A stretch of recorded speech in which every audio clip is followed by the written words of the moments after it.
Nah, hari ini kita akan berbicara minggu yang ke-10. Judul khotbah saya hari ini adalah The Newness of Life in Christ. Saya menulis sebagai sinopsis adalah salah satu keberatan ajaran kebenaran Kristen adalah konsep anugerah atau kasih karunia. Ini nggak ada di tempat lain, saudara ya, nggak ada di dalam agama manapun. Di bagian awal surat Paulus kepada jemaat di Roma dijelaskan signifikansi dari kuasa kasih karunia. Bahkan di Roma 5 ayat 20 dinyatakan di mana dosa meningkat, kasih karunia Allah semakin berlimpah. Jadi pertanyaannya yang disampaikan kepada banyak orang, kepada kita orang Kristen yang hidup dalam konsep kasih karunia adalah, apakah itu berarti kita dapat terus berbuat dosa? Nah, Paulus menantang gagasan ini dengan menggunakan gambar baptisan. Nanti kita akan lihat apa artinya dan apa arti kebenaran Injil ini bagi kita. Tadi katekismus yang disampaikan oleh Willy juga berbicara bagaimana Tuhan mengampuni dosa kita. Tetapi apakah karena kita diampuni dosanya, kita bisa berbuat seenaknya dan kemudian kita kembali minta ampun di hari yang baru dengan harapan hidup kita baik-baik saja. Nah, ini akan kita bahas hari ini dan Rasul Paulus membahasnya di Roma 6. Oke, kita akan baca sama-sama. Saya akan bacakan yang kuning, saudara baca yang putih ya saudara ya. Roma 6 ayat 1. Jika demikian, apakah yang hendak kita lakukan? Bolehkah kita bertekun dalam dosa supaya semakin bertambah kasih karunia itu? Saudara, sekali-kali tidak. Bukankah kita telah mati bagi dosa? Bagaimanakah kita masih dapat hidup di dalamnya? Atau tidak tahukah kamu bahwa kita semua yang telah dibaptis dalam Kristus telah dibaptis dalam kematiannya? Ayat 4, saudara. Dengan demikian kita telah dikuburkan bersama-sama dengan Dia oleh baptisan dalam kematian, supaya sama seperti Kristus telah dibangkitkan dari antara orang mati oleh kemuliaan Bapa, demikian juga kita akan hidup dalam hidup yang baru. Sebab jika kita telah menjadi satu dengan apa yang sama dengan kematiannya, kita juga akan menjadi satu dengan apa yang sama dengan kebangkitannya. Ayat 6, saudara. Karena kita tahu bahwa manusia lama kita telah turut disalibkan, supaya tubuh dosa kita hilang kuasanya, agar jangan kita menghambakan diri lagi kepada dosa. Sebab siapa yang telah mati, ia telah bebas dari dosa. Ayat 8. Jadi jika kita telah mati dengan Kristus, kita percaya bahwa kita akan hidup juga dengan Dia. Karena kita tahu bahwa Kristus sesudah Ia bangkit dari antara orang mati, tidak mati lagi. Maut tidak berkuasa lagi atas Dia. Ayat 10. Sebab kematiannya adalah kematian terhadap dosa satu kali untuk selama-lamanya, dan kehidupannya adalah kehidupan bagi Allah. Demikianlah hendaknya kamu memandangnya, bahwa kamu telah mati bagi dosa, tetapi kamu hidup bagi Allah dalam Kristus Yesus. Saudara, sebab itu hendaklah dosa jangan berkuasa lagi di dalam tubuhmu yang fana, supaya kamu jangan lagi menuruti keinginannya. Dan janganlah kamu menyerahkan anggota-anggota tubuhmu kepada dosa untuk dipakai sebagai senjata kelaliman, tetapi serahkanlah dirimu kepada Allah sebagai orang-orang yang dahulu mati, tetapi yang sekarang hidup. Dan serahkanlah anggota-anggota tubuhmu kepada Allah untuk menjadi senjata-senjata kebenaran. Ayat 14, sebab kamu tidak akan dikuasai lagi oleh dosa, karena kamu tidak berada di bawah hukum Taurat, tetapi di bawah kasih karunia. Berbahagialah orang yang mendengar firman Tuhan, menyimpan dalam hatinya, dan menjadikannya bagian dalam hidupnya. Amin. Sebentar kita berdoa. Tuhan, kami berdoa biarlah Injil diberitakan, Injil menguasai kami, Roh Kudus mentransformasi hati kami, hamba-Mu semakin berkurang, suara Sang Gembala diberitakan, orang yang mendengar dapat diubah perspektif dan hatinya.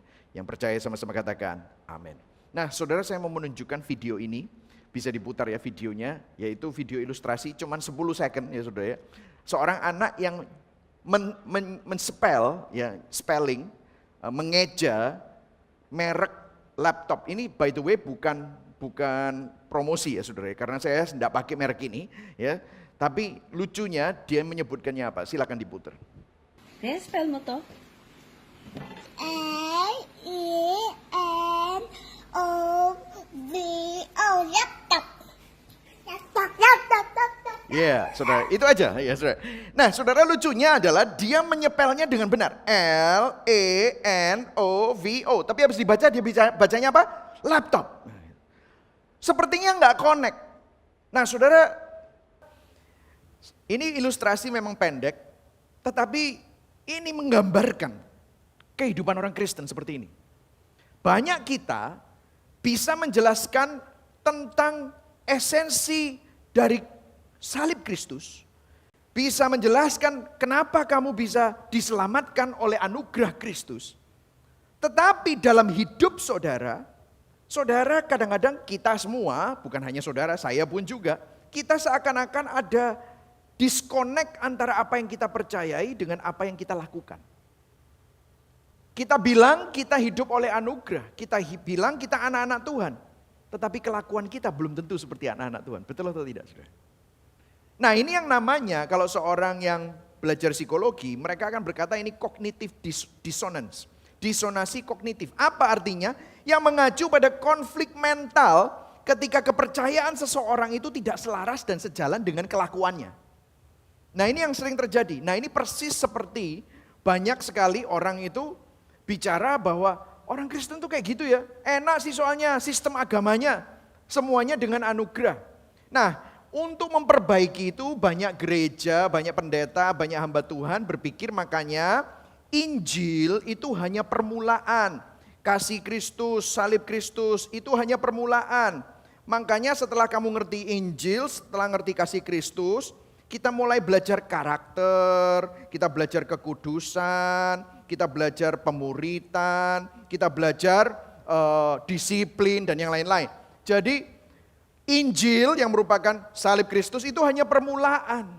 Tetapi apakah betul seperti itu? Nah, saya ada sebuah buku yang sangat menggugah dan mengubah hidup saya dan mengubah perspektif saya mengenai Injil.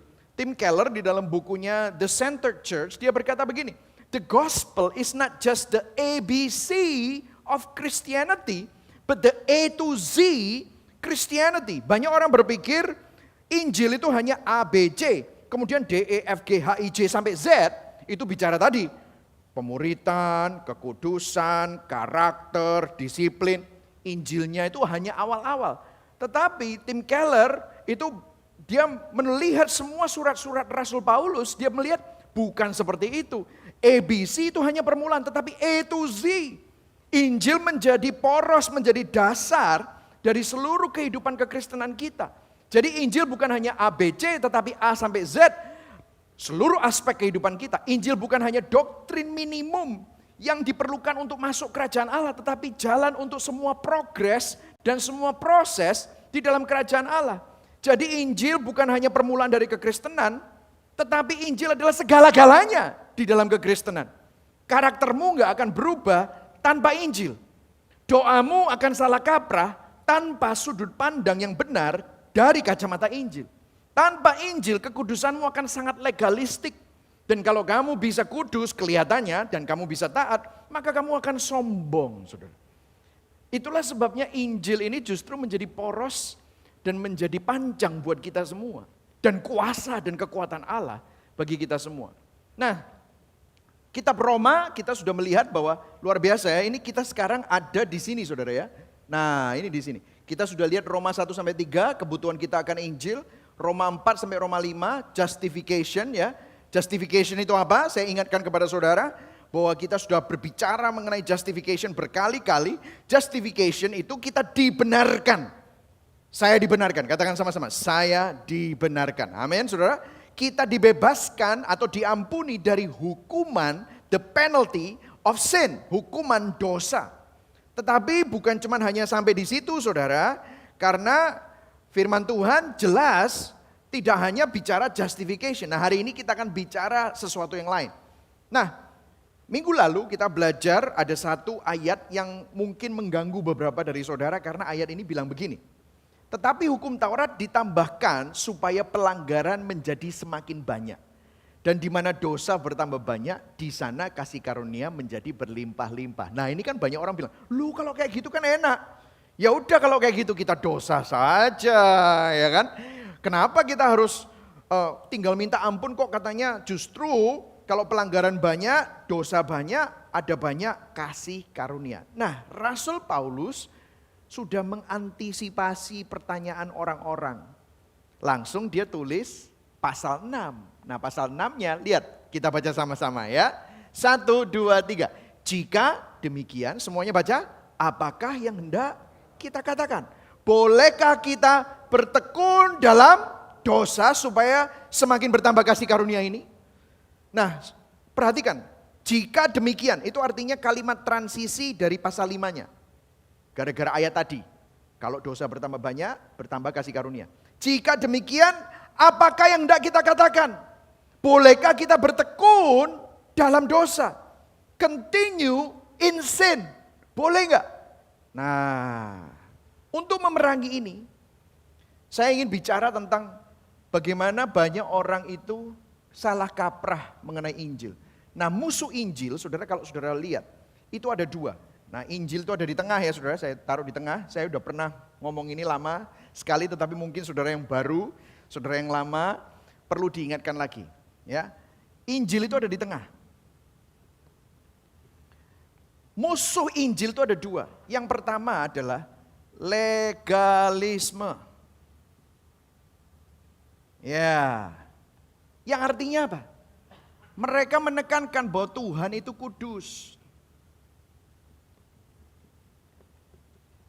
Benar nggak? Tuhan kudus ya, betul ya saudara. Tapi ini cuma hanya separuh benar. Nah, apa yang terjadi dengan legalisme? Mereka takut akan message bahwa kalau anugerah itu melimpah, lah kan enak. Orang kan nanti bisa seenaknya berdosa. Nanti kan orang itu jadi liar. Nanti orang itu bisa menyalahgunakan anugerah. Mereka bisa membuat anugerah itu begitu murah. Jadi apa yang mereka lakukan? Waktu mereka cerita tentang anugerah, oke ya sekarang sudah ngerti anugerah ya. Oke sekarang minggir. Oke kita harus hidup kudus. Loh enggak salah. Tetapi apa yang terjadi? Mereka berusaha untuk supaya orang-orang yang masih hidup di dalam dosa, orang-orang tersebut berubah. Berubah tidak lagi dalam hidup dalam dosa, tetapi mereka tidak ngomong Injil, tetapi mereka pakai apa? Peraturan. Dan mereka menambahkan apa? Iming-iming. Iming-iming upah. Supaya ada perubahan dalam hidup seseorang, supaya mereka tidak hidup dalam dosa. Jadi mereka bilang gini, kamu gak mau kan dihukum, kamu gak mau kan hidup bawa kutuk, makanya kamu harus baca firman, makanya kamu harus ke gereja, makanya kamu harus saat teduh, makanya kamu harus pelayanan. Ada orang yang kurang respon kalau dikasih ketakutan. Dikasih nanti supaya kamu tidak dihukum. Oh berarti harus dikasih iming-iming. Kamu mau enggak hidupmu diberkati? Kamu mau enggak hidupmu berkelimpahan? Kamu mau enggak hidupmu penuh dengan mujizat? Ah, mau ya? Makanya kamu harus melakukan A, melakukan B, kamu pelayanan, kamu berbuluan, kamu buah sulung, kamu beribadah. Sehingga apa yang terjadi? Orang itu sebenarnya tidak cinta Tuhan, tetapi dia menggunakan Tuhan dengan melakukan peraturan dan ingin iming-imingnya. Halo? Nangkap ya saudara? Nah ini yang menjadi musuh Injil, ini bukan Injil. Meskipun ini ada di gereja. Meskipun ini kelihatannya Kristen, pakai nama Tuhan Yesus, bahkan Allah Tritunggal, tetapi ini bukan Injil. Waktu saya cerita begini, saudara langsung bisa ingat apa yang terjadi di hidup saudara yang lalu, betul ya? Ini adalah musuh Injil, karena ini bukan Injil, ini bukan kekristenan. Dan kalau disuruh bertobat ya, repent, tapi repentnya itu atas repent terhadap semua hal-hal buruk yang dilakukan. Hal-hal buruk, misalnya mungkin berzina, kecanduan apalah, suruh bertobat. Tetapi bagaimana dengan kesombongan rohani? Tidak ada di sini. Orangnya rohani kok, oh bisa bahasa roh kok. Makanya saudara nggak heran ya, ada orang yang kelihatannya di gereja terus tapi sombongnya setengah mati. Ada orang yang bisa berbahasa roh, ada orang yang bisa punya karunia-karunia roh, tapi lagaknya nggak punya buah roh. Pernah ya ketemu ya? Semuanya begini-begini semua ya, soalnya kelihatan. Ya. Ini bukan Injil, ini musuh Injil. Kenapa? Karena yang difokuskan legalisme. Nah, kalau saudara hidup di sini, saudara lihat, percuma ya, mana buktinya aku ngelakuin ini. Aku nggak dapat apa-apa, iming-iming itu bohong, apalagi kena akun-akun satir yang saat ini mengekspos semua kebohongan, semua pengkhotbah-pengkhotbah yang belum tentu berkhotbah Injil tetapi legalisme, sehingga apa yang terjadi? Transaksional, retributif. Sehingga kita ini seperti kayak pedagang. Lu jual, gua beli. Betul atau enggak? Ini musuh Injil. Itu bukan Injil.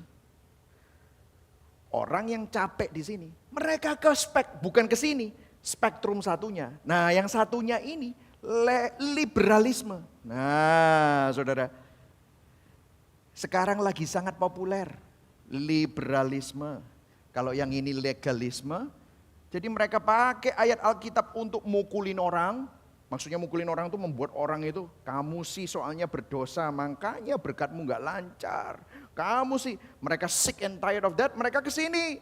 Lah kalau yang sini, mereka selalu bilang apa? Tuhan itu love. Kasih. Siapa bilang dia ngasih kamu retributif tadi? Tuhan kan sudah mati di salib. Tuhan kan sudah memberikan kamu kasih karunia. Tuhan kan kamu sudah menerima kamu apa adanya. Kenapa kamu harus pusing seperti itu? Embrace your sexuality. Wah, ya kan gitu kan? Aku susah ini, aku gak bisa, aku punya kecenderungan yang kelihatannya gak normal. Kenapa? Gimana? Di sana kamu gak dapat berkat gak? Buktinya seperti tadi di katekismus, hidupku ya aman-aman aja. Yang ada malah aku merasa terganggu dengan pemuka-pemuka agama, pembina-pembina agama yang suka menghakimi aku. Udah aku tak lari ke sini. Kenapa? Gak usah berubah. Tuhan pasti ngerti. Halo, pernah ketemu sama yang ini? Licentious, gak apa-apa. Kamu tinggal minta ampun. Itu memang kamu. Wah. No repentance, gak usah bertobat. No repent. Gak usah. Namanya juga Tuhan tahu kok kamu itu siapa, dia ngerti. Tuhan itu kasih. Halo, betul ya saudara? Ini dua ekstrim yang ada di mana-mana. Saudara bisa melihat ini, terutama untuk generasi milenial, generasi Z, yang sudah mulai tired, mulai capek, dengan kemunafikan para hamba Tuhan dan gereja dan agama, mereka ke sini. Betul atau tidak? Dan ini di Amerika, di Eropa, lama-lama bukan lagi liberalisme, sudah agnostik, ateis, lama-lama bukan hanya Tuhan is love, Tuhan gak ada. Lama-lama makin ke kiri, makin ke kiri, makin ke kiri. Yang sana makin kelihatannya ortodoks sekali. Saya nggak bilang ortodoks salah, tetapi kalau akhirnya kembali kepada peraturan dan kepada iming-iming upah, itu adalah agama. Nah, ini yang sedang dikritisi oleh Rasul Paulus, karena Rasul Paulus bilang apa? Jika demikian, apakah yang hendak kita lakukan? Bolehkah kita bertekun dalam dosa supaya semakin bertambah kasih karunia? Nah, saudara, saya menulis ini, saudara. Kebebasan di dalam anugerah Kristus atau Injil bukanlah lisensi, izin untuk melakukan dosa yang ingin kita lakukan. Tetapi adalah kuasa, power yang memampukan kita untuk melakukan apa yang benar. Yang setuju katakan amin. Karena ini bukan esensi Injil salah satu dari dua ini. Karena Injil itu mengubah engkau bukan dengan peraturan dan iming-iming. Atau Injil juga tidak membiarkan engkau supaya nggak usah berubah. Karena kamu orang berdosa dan kamu itu memang hidup kita adalah hidup yang penuh dengan dosa. Tetapi Allah itu dia ingin supaya kita tidak hidup di dalam keberdosaan kita. Memang justification, saya selalu melihat ke sana karena salibnya dulu di sana. Justification itu membawa kita kepada siapa? Bahwa Kristus menanggung semua hukuman dosa kita.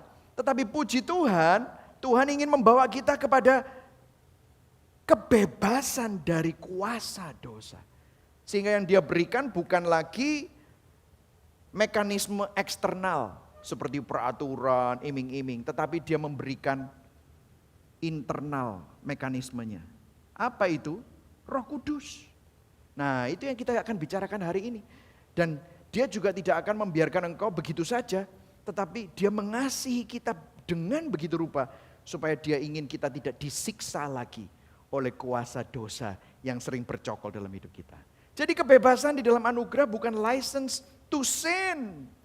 seorang teolog reform yang namanya Charles Spurgeon, dia berkata begini, hidup yang tidak berubah adalah tanda hati yang tidak berubah. Ayo kita baca sama-sama yang pertama ya, 1, 2, 3. Hidup yang tidak berubah adalah tanda hati yang tidak.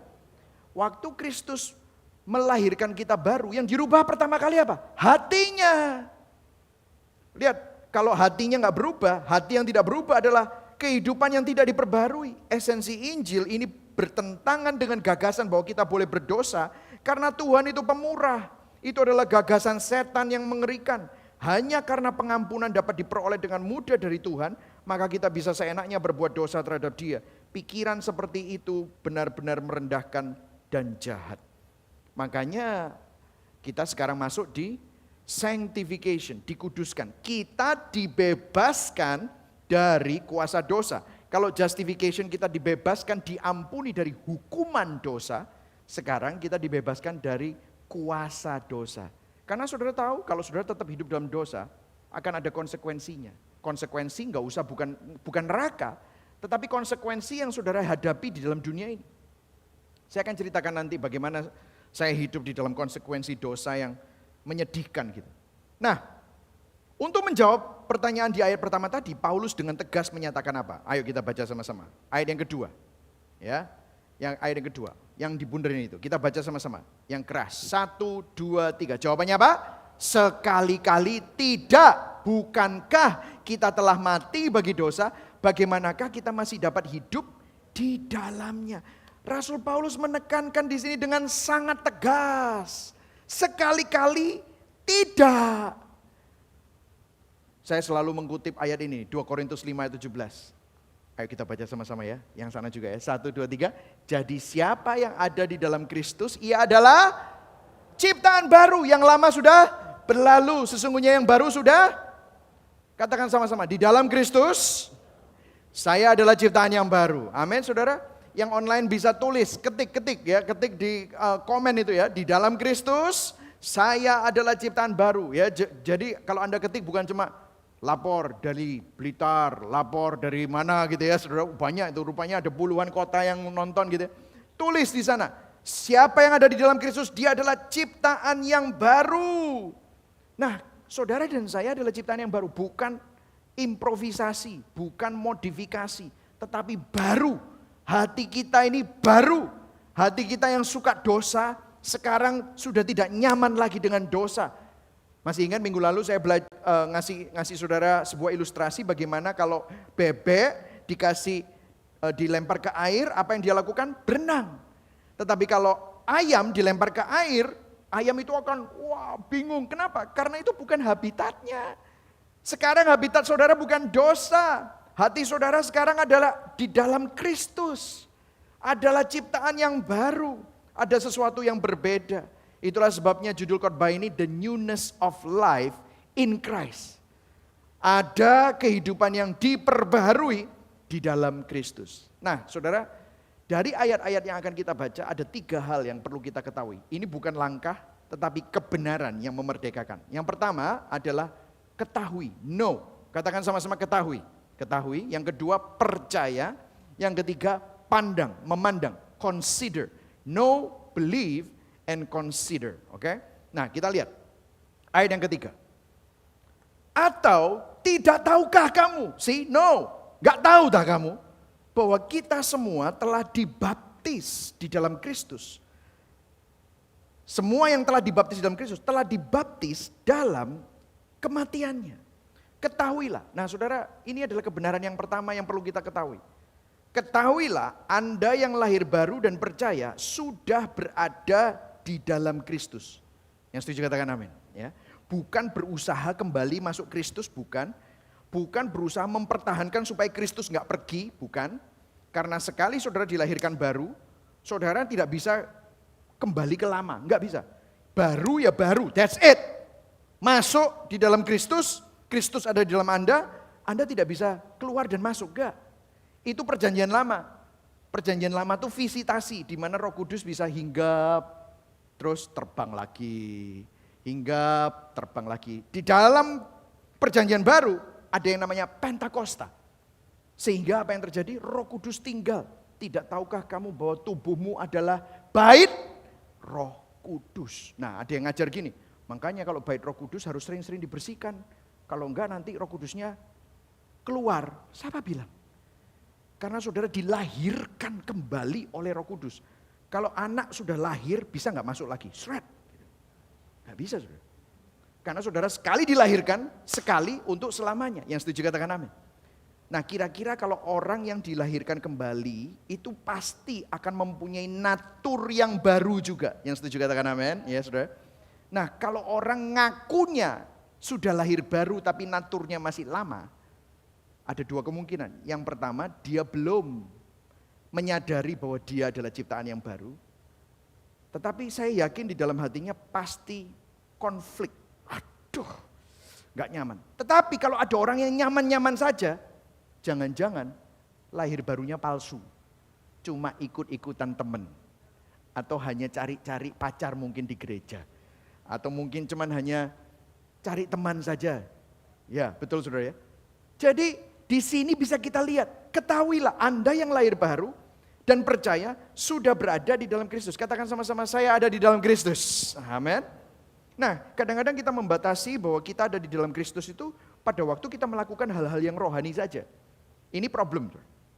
Banyak yang kita pikir, oh kalau saya ada di dalam Kristus itu, saya pas lagi di gereja, pas lagi angkat tangan, pas lagi nyembah, pas lagi pelayanan, pas lagi jadi volunteer, pas lagi dengerin firman, pas lagi persembahan, atau pas lagi saat teduh. Ya, kadang-kadang saya ngelihat tuh story-nya teman-teman itu ya.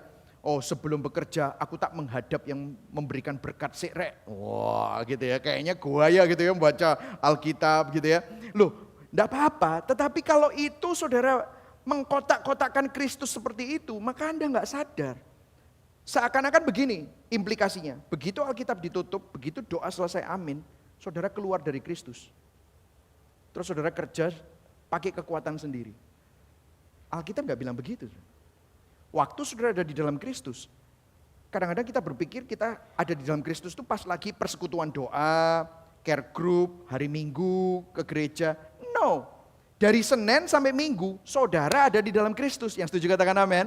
Bangun tidur dimanapun saudara berada, saudara ada di dalam Kristus. Di perusahaanmu, di kantormu, di tempat kuliahmu, pada waktu kamu sama anakmu, pada waktu sama kamu istrimu atau suamimu, kita berada di dalam Kristus. Nah terus kemudian ilustrasinya adalah baptisan. Dikatakan begini ayat 4. Dengan demikian kita telah dikuburkan bersama-sama dengan dia oleh baptisan dalam kematian. Supaya sama seperti Kristus telah dibangkitkan dari antara orang mati oleh kemuliaan Bapa, demikian juga kita akan hidup dalam hidup yang baru. Jadi dia mengambil ilustrasi dibaptis saudara. Waktu saudara dibaptis, makanya kita percaya baptisan selam itu kenapa? Ini sangat mengilustrasikan ini. Kita waktu masuk di dalam air, immersed in the water, kita ini bersekutu dengan kematian Kristus. Kristus mati untuk menanggung dosa, kita mati dari manusia lamanya Michael Christian. Itu mati bersama dengan Kristus. Dan pada waktu dia ada di dalam air, hukuman dosanya Michael Christian itu sudah ditanggung oleh Kristus. Mati bersama dengan Kristus, maut sudah dikalahkan. Dan waktu dia keluar dari air, dia bangkit dari kematian, maka kuasa kebangkitan Kristus itu juga dimasukkan di dalam Michael Christian. Supaya hidup Michael Christian bukan lagi Michael Christian lagi, tetapi Kristus yang ada di dalam saya. Yang setuju katakan amin. Itulah esensinya. Sehingga saudara dan saya hidup benar-benar di dalam Kristus. Orang ya yang menyedihkan adalah orang yang selalu kembali kepada dosa. Jadi mereka sudah lahir baru, tetapi enggak berubah. Itu firman Tuhan bilang apa? Seperti ini. Amsal 26 ayat 11. Seperti anjing kembali ke muntahnya, demikianlah orang bebal yang mengulangi kebodohannya. Saudara, Tuhan enggak kepingin kita ini hidup disiksa oleh dosa. Tuhan sudah membebaskan kita dari dosa, hukumannya sudah lepas, kamu sudah merdeka. Jangan lagi hidup di dalam keterikatanmu di dalam dosa. Yang setuju katakan amin. Ya saudara. Saudara tahu nggak sih, dosa itu sangat-sangat menyiksa. Saudara tahu nggak sih, dosa itu sangat mengerikan. Saudara, saya ya cerita ya saudara. Saya ini orangnya ya ganas, violent, berangasan. Saudara, saudara bisa tanya sama istri saya, waktu saya masih muda itu ya, sekarang juga masih muda sih ya gitu saudara ya. Waktu masih college ya, dia kan pernah satu gereja sama saya di Seattle. Dan sebelumnya dia juga pernah dengar, saya dulu sekolah di Indiana, di Purdue. Semua pembina rohani saya, gembala sidang saya, koordinator musik, saya dulu main musik, worship leader yang saya iringi, semua pernah saya ajak berantem saudara. Gembala sidang saya pernah ajak berantem. Worship leader saya main keyboard, saya nggak suka caranya dia gimana. Saya bilang, bro keluar yuk. Oh ya boleh. Pikirin mau diajak makan bakso tak gimana saudara. Waktu di luar saya angkat dia. Lu tadi gue gak suka men. Mau gue hajar saudara. Saya ajakin berantem. Orang dengerin firman. Dia shh gitu. Saya lagi ngomong sesuatu. Saya ajakin keluar. Lagi tengah-tengah kebaktian saudara. Lagi saya ajakin keluar, mau saya ajakin berkelahi. Gembala sidang saya ajakin berkelahi. Semua orang, saudara tanya ya. Track record saya itu semua orang, kalau orang yang dulu teman-teman saya yang sekarang sudah jadi hamba Tuhan, saudara mereka sudah lihat, udah kalau Michael itu ganas, orang nggak bisa tenang, pokoknya semuanya diajakin berantem gitu saudara. Tapi saudara tahu nggak? Saya nggak bangga dengan itu. Karena apa? Itu menyiksa saya. Karena setelah itu apa yang terjadi? Saya nyesel, aduh kenapa? Tetapi kayaknya saya nggak bisa lepas dari itu. Nah saudara pernah mengalami dosa seperti itu? Tahu nggak saudara? Tuhan ingin supaya saudara tidak lagi hidup di dalamnya. Dan saya benar-benar waktu saya menikah pertama kali ya, waduh saya sampai kita ini benar-benar rumah tangganya hancur-hancuran saudara ya, karena di sana itu temboknya gypsum, jadi bolong semua itu. Kenapa? Saya nggak pernah pukul istri saya, tetapi saya pukul semua, hancur-hancurkan barang, pukul-pukul kan goblok ya saudara ya. Barang beli mahal-mahal dihancur-hancurkan sendiri gitu ya. Sampai saya akhirnya depresi. Saya sampai akhirnya itu benar-benar merasa, aduh kok bisa ya aku ini hidup seperti ini. Saudara, ini seperti anjing kembali kepada muntahnya. Nah saya berdoa supaya hari ini apa yang saya sampaikan ini bisa membuat saudara tahu bahwa bukan hanya saudara saja yang mengalaminya, saya pun juga mengalami. Dan Tuhan ingin membebaskan saudara dan saya dari kuasa ikatan dosa. Yang setuju katakan amin. Memang kamu sudah tidak ada lagi hukuman. Tetapi Tuhan lebih baik lagi. Dia tidak membiarkan kamu apa adanya. Dia mengubah kamu dan menyempurnakan kamu. Sehingga kamu tidak lagi disiksa oleh kuasa dosa itu. Nah jadi yang pertama, ketahuilah Anda yang lahir baru dan percaya sudah berada di dalam Kristus. Know your status in Christ. Ketahui status Anda di dalam Kristus. Katakan sama-sama sekali lagi, saya di dalam Kristus. Nah saudara tahu ya, kata-kata di dalam Kristus, in Christ, dikatakan 216 kali di dalam surat-surat Paulus, 26 kali ditulis oleh Rasul Yohanes. Jadi total itu 242 kali. Kira-kira penting gak? Penting, kenapa? Manusia suka lupa. Kadang kita itu lebih percaya, aku ini memang pemarah. Aku ini memang orangnya minder. Aku ini memang orangnya gampang kecanduan. Aku ini memang orangnya suka iri. Aku ini memang pelit, gemi. Saudara tahu nggak orang pelit disiksa oleh kepelitannya? Tahu saudara? Atau kalau enggak, aku ini memang orangnya negatif. Ya gini nih aku. Dia merasa dia tidak bisa berubah. No. Kalau saudara ada di dalam Kristus, yang ada di dalam saudara itu kasih, sukacita, kelemah lembutan, kesabaran, kebajikan, kemurahan, damai sejahtera, penguasaan diri. Yang setuju katakan amin. Ya. Itulah Kristus. Saya yakin saudara semua nanti akan mulai menghidupi itu semua. Amin. Nah, lihat selanjutnya ayat 5. Sebab jika kita telah menjadi satu dengan apa yang sama dengan kematiannya, kita juga akan menjadi satu dengan apa yang sama dengan kebangkitannya. Jadi saudara ini sudah bangkit. Bersama dengan Kristus. Lihat ayat 6. Karena kita apa saudara? Tahu. Jadi tahu bahwa manusia lama kita telah turut disalibkan supaya tubuh dosa kita hilang kuasanya. Agar jangan kita menghambakan diri lagi kepada dosa. Hilang kuasanya. Bahasa Yunaninya adalah katargeo. Katargeo itu artinya apa? Tidak berpengaruh lagi kuasa dosa itu. Menyingkirkan dengan tujuan untuk dilenyapkan. Untuk membuat menganggur dan tidak aktif. Katargeo itu mematahkan sesuatu yang ada kuasanya. Seakan-akan begini ya saudara ya. Seperti kalau saudara punya lampu terus colokannya itu nempel di listrik. Lampunya itu ada listriknya dan bisa menyala. Katargeo itu artinya apa?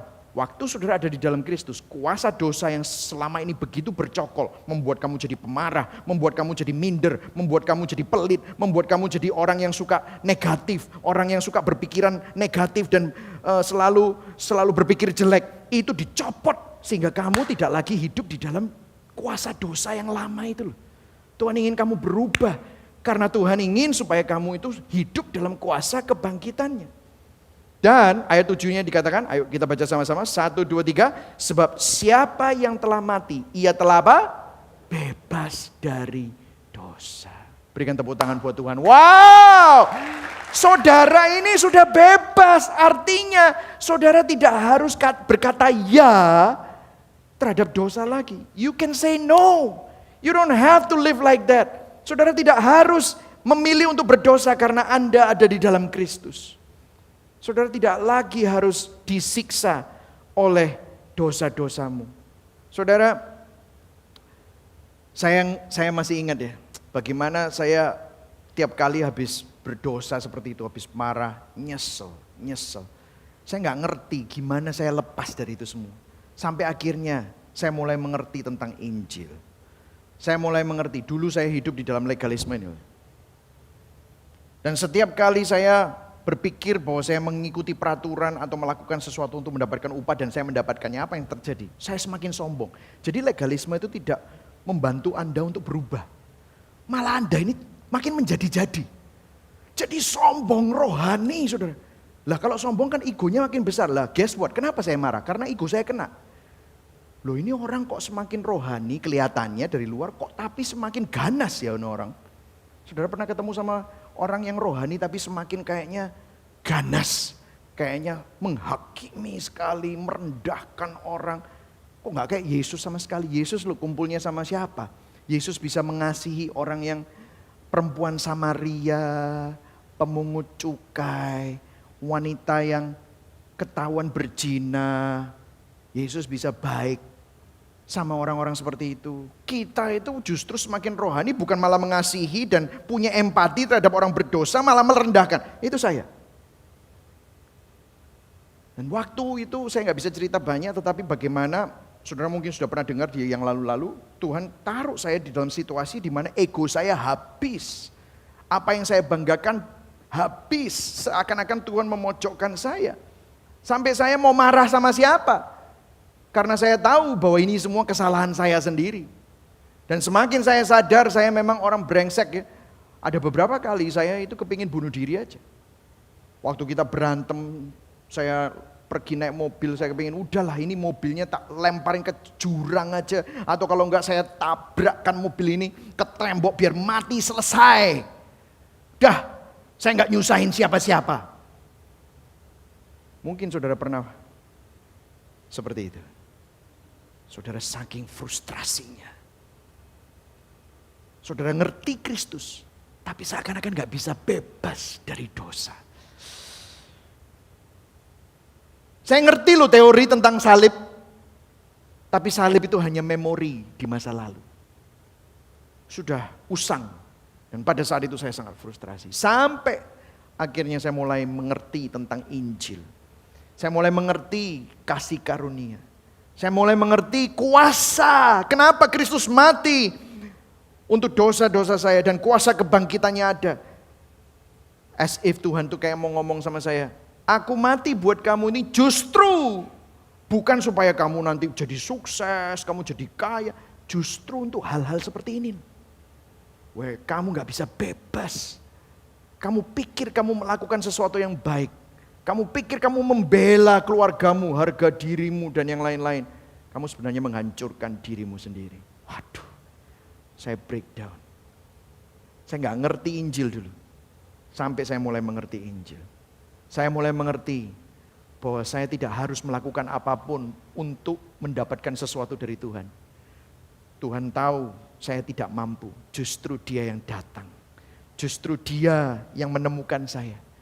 Justru dengan kebrengsekan, kebobrokan saya, kekejian saya, Dia ambil saya. Dia pulihkan saya. Pada waktu itu saya mulai mengerti, oh, kuasa yang ada di dalam saya itu kuasa Kristus.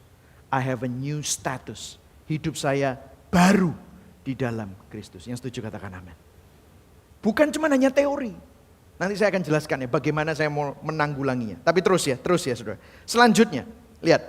Bukan hanya tahu. Tapi ayat 8. Jadi jika kita telah mati dengan Kristus, ayo baca sama-sama yang kuning, 1, 2, 3. Kita percaya bahwa kita akan hidup juga dengan Dia. Nah saudara, percaya, katakan sama-sama percaya. Believe, percaya. Bahwa kemenangan Kristus atas dosa dan maut adalah dasar dari hidup kita yang baru di dalam Dia. Ini adalah dasar dari hidup kita yang baru di dalam Dia. Jadi kalau saudara baca selanjutnya ayat 9. Karena kita tahu bahwa Kristus sesudah Ia bangkit dari antara orang mati, tidak mati lagi, maut tidak berkuasa lagi atas Dia. Ayat 10, sebab kematiannya adalah kematian terhadap dosa, satu kali untuk selama-lamanya, dan kehidupannya adalah kehidupan bagi Allah. Nah saudara, saya akan jelaskan ya saudara, bear with me, oke, bear with me. Beberapa minggu kita sudah bicara bahwa kita dibenarkan di dalam Kristus, kita luput dari hukuman dosa. Jadi apa yang Kristus lakukan, itu memberikan kita 3 hal. Di dalam Kristus, keselamatan di dalam Kristus, itu bukan hanya diampuni dari hukuman dosa, justification saja. Tetapi Dia juga ingin melepaskan kamu dari kuasa dosa yang menyiksa kamu, menyiksa saudara dan saya, supaya saudara tidak lagi hidup di dalam legalisme, tetapi saudara juga tidak hidup di dalam liberalisme, ngawur hidupnya. Bukan. Kamu dilepaskan dari kuasa dosa sehingga kamu semakin serupa dengan Kristus. Itu namanya sanctification. Saudara dikuduskan, saudara sudah dibenarkan, dikuduskan. Supaya apa? Supaya saudara hidup bagi Allah. Tadi ini loh, lihat ini. Kehidupannya, mana ini? Kehidupannya adalah kehidupan bagi Allah. Kita hidup bukan bagi dunia, bukan bagi dosa, bukan bagi diri kita sendiri, tapi hidup bagi Allah. Sehingga kita hidup memuliakan Allah. Ini adalah justification, sanctification, glorification. Gambarnya seperti ini. Nah ini saudara, gambarnya.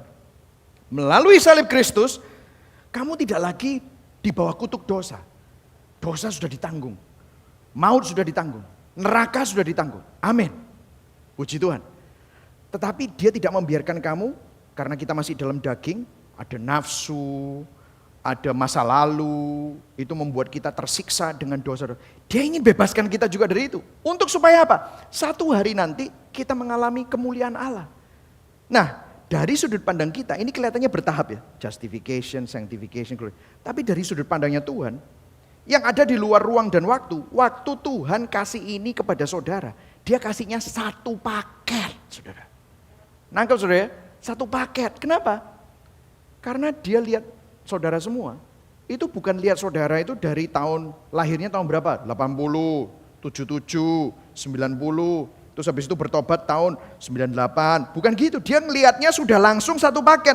Michael Christian ini diselamatkan dan dia akan menerima glorification. Tak kasih justification, sanctification. Nah bagi saya terima Tuhan umur 17 tahun. Saudara. Tetapi tabiat saya masih kacau balau. Makanya saya butuh perjalanan iman. Bisa gak jatuh? Bisa. Sekali lagi saya ingatkan, jatuh dalam dosa, tetapi dosa bukan habitat saya. Sehingga apa yang terjadi? Setiap kali saya jatuh dalam dosa saya nyesel, saya gak nyaman. Tapi saya gak tahu gimana cara ngelepasinya, sampai saya ngerti Injil. Ada seorang teolog yang bilang begini, Henry M. Morris, dia bilang begini. Paul is not setting forth a doctrine of sinless perfection. Paulus tidak mengajarkan doktrin kesempurnaan tanpa dosa. Gak mungkin manusia itu tanpa dosa. Tetapi kebebasan dari dominasi kuasa dosa. Orang Kristen bisa jatuh dalam dosa, tetapi dosa bukan lagi menjadi karakter beliau. Itu adalah bagian dari sesuatu Itu adalah bukan lagi sesuatu yang normal bagi orang yang lahir baru. Bukan lagi menjadi kebiasaan yang terus-menerus lagi. Karena apa? Kamu terus diproses supaya kamu bisa bebas dari kuasa dosa. Amin saudara ya. Jadi gambarnya itu seperti ini. Kuasa Kristus semakin nyata, pengenalanmu akan salib semakin nyata, sehingga semakin lama semakin besar. Sehingga saudara, apa yang gini ya, orang kecanduan itu ya, apa yang alkohol tawarkan, apa yang seks tawarkan, apa yang harta tawarkan, itu sudah lama-lama semakin berkurang daya tariknya dibandingkan keindahan Kristus. Waktu saya cerita lagi ya, saya kembali kepada cerita saya. Bagaimana waktu saya mulai mengerti tentang Injil, anugerah kasih karunia. Waktu saya sadar, waktu saya gagal jadi papa yang baik. Waktu saya gagal jadi suami yang baik. Waktu saya gagal jadi pastor yang baik. Saya datang kepada Tuhan, minta ampun sama Tuhan. Saya bertobat. Di situ kayaknya Tuhan kayak ingat, inilah kenapa aku mati di atas kayu salib.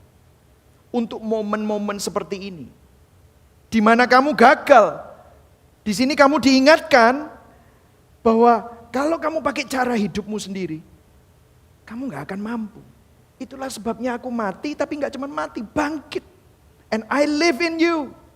Aku tinggal di dalam kamu. Dan pada waktu itu saya hancur, Tuhan ampuni aku Tuhan. Aku selalu pakai caraku sendiri. Aku selalu pakai kepintaranku sendiri. Dan aku selalu gagal. Dan disinilah aku bertobat. Tetapi melalui Injil saya diingatkan. Saya juga diterima. Saya juga dikasihi. Darah Kristus tercurah. Bayar mahal. Darahnya Tuhan sendiri bayar mahal. Untuk kegagalan saya. Sehingga pada saat itu, waktu saya bertobat, saya bisa bangkit lagi. Saya bisa jalan lagi. Salib Kristus bukan sesuatu memori. Tapi salib Kristus menjadi sesuatu yang saat itu. Salib Kristus bukan ngomong tahun 1992. Aku pergi ke Jambore Pelajar bertobat. Bukan itu lagi. Tapi pada saat itu, waktu saya marah sama istri saya, waktu saya marah sama anak saya, sesudah itu saya bisa minta maaf dengan anak saya. Saya bisa minta maaf dengan istri saya. Bahkan saya sudah tidak mempertahankan ego lagi. Kalau saya salah sama staf saya bisa minta maaf sama mereka. Tanpa saya harus malu. Kenapa? Kenapa saya harus malu? Karena Kristus sudah memaafkan saya. Sehingga saya pun juga bisa minta maaf sama mereka. Dan kalau ada orang yang salah sama saya pun juga bisa memaafkan mereka karena saya juga enggak kebaikan. Sehingga akhirnya salah seorang yang sangat bisa melihat perubahan saya adalah istri saya sendiri. Dan dia bisa melihat, loh kok ada yang beda ya? Kok ada yang berubah ya? Saya yakin, saya masih belum sampai. Tetapi saya ada di dalam perjalanan ini. Dan saudara pun juga bisa. Karena Kristus tinggal di dalam saudara dan saya. Kemenangan Kristus atas kematian dan kebangkitan Kristus atas maut menjadi basis. Dia sudah menang, makanya kita bisa tenang. Dia sudah menang, dia yang merubah hatimu. Makanya hidup kita juga akan berubah. Yang setuju berikan tepuk tangan buat Tuhan. Amin saudara. Amin saudara. Terakhir saudara. Demikianlah hendaknya kamu memandangnya. Bahasa Inggrisnya consider. Bahwa kamu telah mati bagi dosa, tetapi kamu hidup bagi Allah dalam Yesus Kristus. Consider di sini bahasa Yunaninya adalah logizomai. Artinya menghargakan, menganggap, memandang. Artinya begini saudara. Saudara menganggap semua hidupmu yang dosa-dosa itu tadi, itu bukan kamu. Kamu menganggap itu, kamu sudah mati dengan itu. Dan sekarang kamu memandang hidupmu ini bersama dengan Kristus dan bangkit bersama dengan Kristus. Demikian hendaknya kamu memandangnya bahwa kamu telah mati bagi dosa. Tapi kamu hidup bagi Allah dalam Kristus Yesus. Sebab itu, ayat 12. Kita baca sama-sama ayat 12 ya. 1, 2, 3. Sebab itu hendaklah dosa jangan berkuasa lagi dalam tubuhmu yang fana. supaya kamu jangan lagi menuruti keinginannya. Nah, ini poin saya yang terakhir. Kita bebas dari dosa dengan memandang diri kita sudah mati dari dosa dan hidup bagi Tuhan. Hidupmu itu lo milik Tuhan. Hidupmu bukan lagi diperhamba oleh kenegatifan, oleh personality test. Saudara, saya mau mengkritisi sedikit personality test. Bukan saya anti, tetapi personality test itu bisa membuat kita sembunyi di balik natur dosa kita. Ada yang bilang, aku ini memang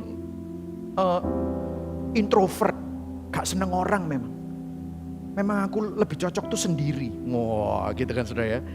Tetapi saudara tahu kalau waktu saudara sendiri, saudara itu sebenarnya stres, depresi, benar-benar saudara itu merasa lonely gitu ya. Tapi karena saudara ambil personality test, wah aku memang orangnya introvert. Sehingga apa? Kecenderungan dosamu semakin berlarut-larut. Atau kalau enggak saudara, aku ini memang orangnya sanguin. Orangnya itu memang harus butuh manusia yang lain. Sehingga saudara mencari penerimaan demi penerimaan, saudara cari penerimaan dan saudara tidak pernah dapatkan itu semua. Dari manusia, kenapa? Karena manusia berdosa yang lainnya selalu mengecewakan kamu, betul atau tidak?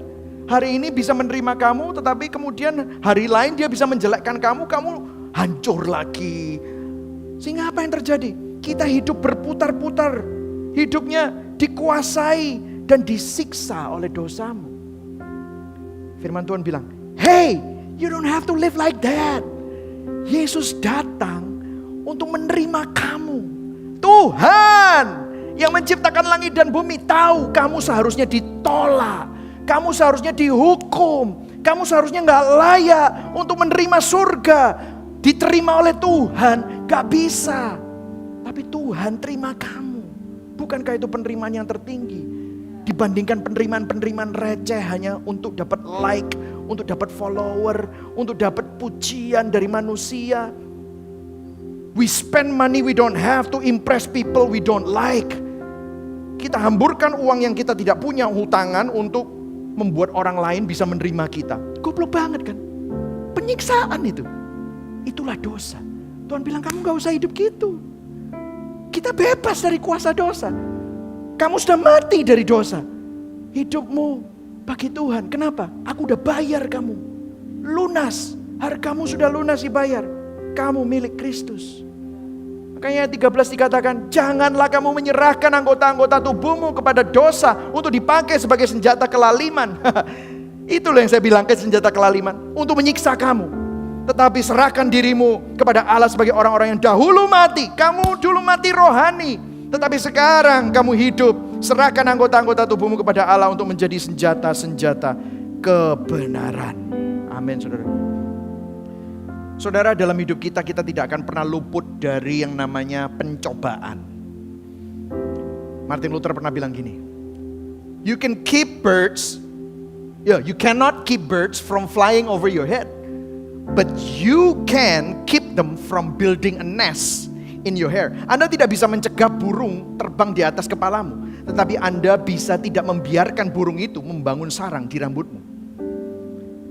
Ada banyak orang, dia dicobai, tetapi dia tidak lari dari pencobaan.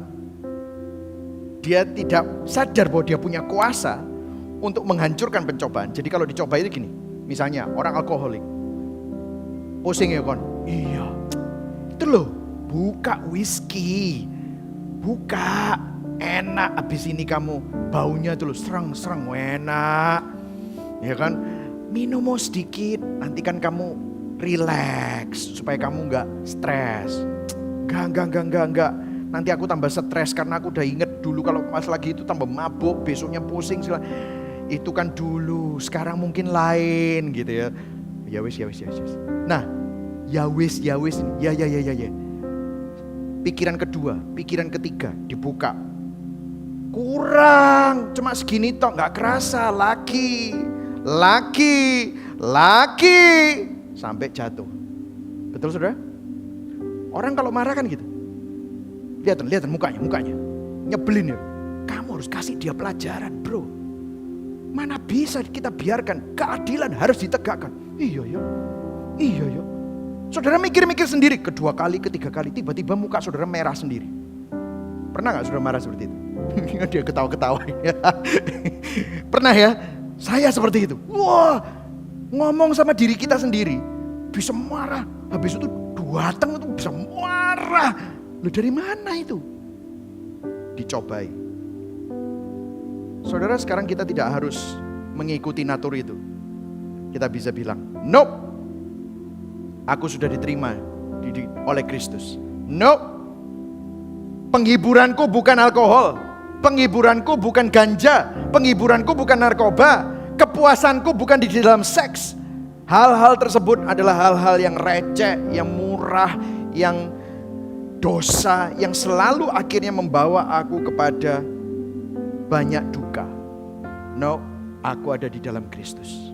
No, Dia sudah bayar aku mahal. Sehingga hidupmu bukannya kamu lagi, tetapi Kristus yang tinggal di dalam kamu. Setuju saudara?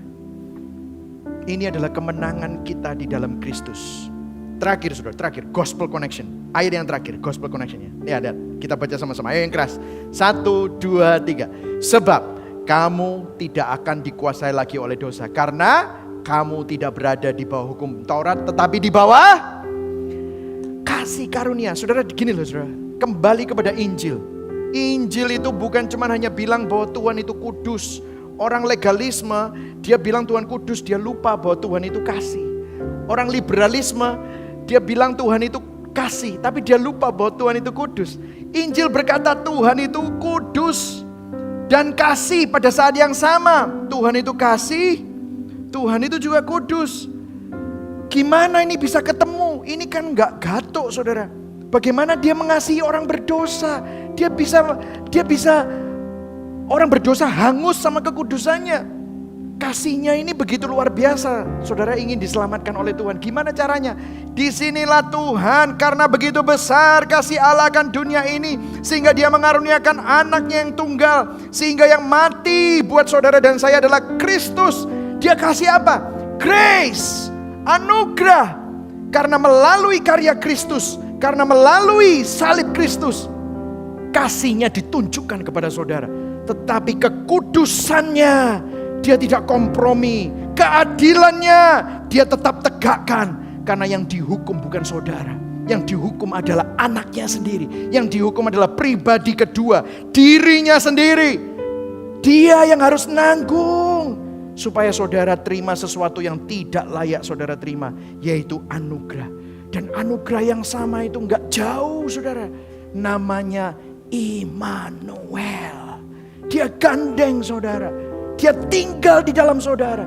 Sehingga semua pencobaan yang saudara harus alami, semua godaan yang saudara harus alami, Dia sudah pernah mengalaminya. Dan Dia menang. Dan kalau Dia tinggal di dalam kita, maka kita pun juga menang. Amin saudara. Hari ini, apa yang menjadi pergumulanmu? Apa yang membuat kamu malu di hadapan Tuhan karena kamu berdosa? Tim Keller bilang gini, we are more sinful and flawed in ourselves than we ever dare believe. Yet at the very same time, we are more loved, accepted in Jesus Christ than we ever dare hope. Kita sebenarnya lebih berdosa dan lebih bobrok di dalam diri kita, lebih daripada yang kita tahu. Tapi pada saat yang sama kita lebih dikasihi, diterima di dalam Yesus Kristus daripada yang pernah kita kira dan bayangkan. Firman Tuhan Roma 5 ayat 8, akan tetapi Allah menunjukkan kasih-Nya kepada kita oleh karena Kristus telah mati untuk kita ketika kita masih berdosa. Itulah kuasa Injil. Amin saudara. Hari ini ingatlah, Tuhan ingin memberikan engkau kuasa untuk menang atas dosa. Amin saudara. Mari sama-sama kita bangkit berdiri. Berikan tepuk tangan buat Tuhan Yesus. Amin saudara. Saudara diberkati hari ini. Amin. Saudara sudah bebas dari dosa. Mari sama-sama kita nyanyikan Ku Berbahagia.